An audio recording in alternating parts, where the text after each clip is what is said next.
This Toro isn't bull. I've been waiting. Practiced in front of the mirror last night. Exciting wine on the docket today. Let's go back in our Wayback Machine, in our little wine time machine. Let's go back to the 90s. Exciting time, right? And Spanish wine broke new grounds here in America. And importer Jorge Ordonez, along with the Agudins from Sierra Cantabria and several other families, really helped to put Spanish wines, to begin the process of putting Spanish wines on the map in America, which previous to that, they had not been on the map at all. And anyone tells you that back in 1989, they were drinking Cune, da-da-da-da-da-da, or whatever, La Rioja Alta, blah, blah, blah, blah, blah, they are lying. They're lying to you. It did not exist. At least in the Western United States. Now, back in New York, there could have been a couple grumpy old knobs that went to Madrid, you know, in their 70s and decided to bring back some La Rioja Alta and spread the gospel, but no, it didn't really exist. It was Ordonez and the Agurins and these guys that kind of put it on the map, along with Eric Solomon to a certain extent, and boom, we had great wine. Now, one of the projects that they started in the 90s, which was super exciting for us, it was amazingly exciting, was the Bodegas Numantia Termes. Now, this was a utterly new and unique project. Eric Solomon was importing some Toro wine from the co-op at the time called Vegas Sauco, I recall that. But this was the first high-profile Toro project that hit our shores. Now, why was Toro special? Well, back in the 90s especially, when we first tasted the wines, we were blown away because of the power. The power! These wines don't pretend. Toro is on the western side of Spain, close to the Portuguese border, Salamanca, Zamora, kind of that neck of the woods, west of the Ribera del Duero. And the key thing here is it's warm. Hot during the day, cold at night, classic continental climate, sandy soils. All this adds up to the oldest clonal Tempranillo material on planet Earth. Phylloxera never came here. Maybe a little, maybe on the fringes or something in the clayey parts, but in these true sandy soils, Phylloxera never got into town. And on top of that, you have this fabulous old clonal material. This was the Tempranillo before Tempranillo started making adjustments and switching in the Ribera del Duero and the Rioja and these types of areas. And what happened is you have this original clonal material of Tempranillo, and then you have the weather. And what happened is the weather over a period of time, just like anything else, it's Darwinistic, right? What do you do to survive? Well, this clone of Tempranillo grew thicker skins, smaller berries, more powerful wines started emerging because the grape had to do what it needed to do to survive.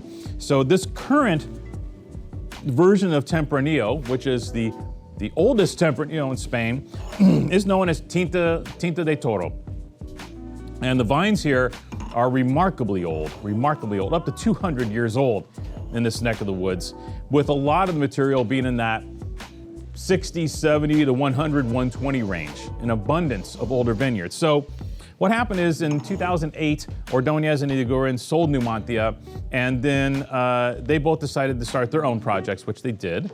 And the one that Ordonez started was Bodegas Vatan, V-A-T-A-N, not to be confused with the famous cult Sancerre producer. This is a different Vatan, spelled the same. So Bodegas Vatan in Toro, he did the same type of deal. There was still this abundance of great old vines to source from. So he worked in half a dozen different villages to cobble together these two fabulous blends. There's a Bodegas Vatan, which is the fanciest one, from vines. The youngest vines are from 1930, I think. So the youngest vines are like 90 years old.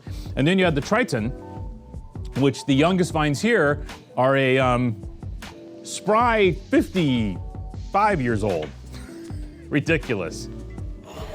All Tempranillo, all in these sandy soils. Used French oak here, so no new oak. Look at the color, that big, dark, blasty red to blue black, that dark ruby to blue black.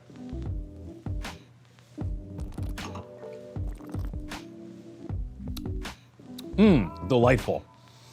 Super front to back, juicy, rich, yummy, hedonistic wine.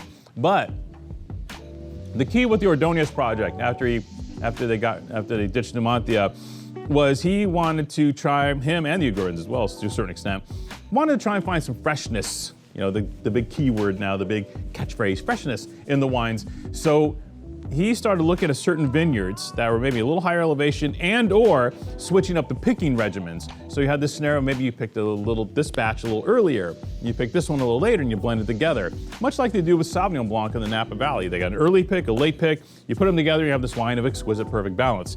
And I think that's what he decided to do here. And the early ones are a bit oaky. These ones are just falling right in line. This 2019 Triton is fabulous wine. Exceptional value on world-class, super old vine Tempranillo.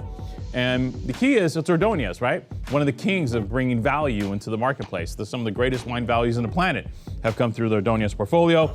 This wine is no different. Originally $25 retail, but I think they're looking to move into a newer vintage. So we stole this wine. I just stole it. So we're selling it for 14 bucks. 14 bucks for this. A joke. Yeah, it's got scores. Look them up. They're on the email today. With lots of outstanding great value, et cetera, et cetera. We already knew that. Now it's an even greater value because all that talk about it being a great value was at a $25 price. At $14, it's even like a super duper greater value situation. So yeah, get this. It's miraculously good wine for 14 bucks.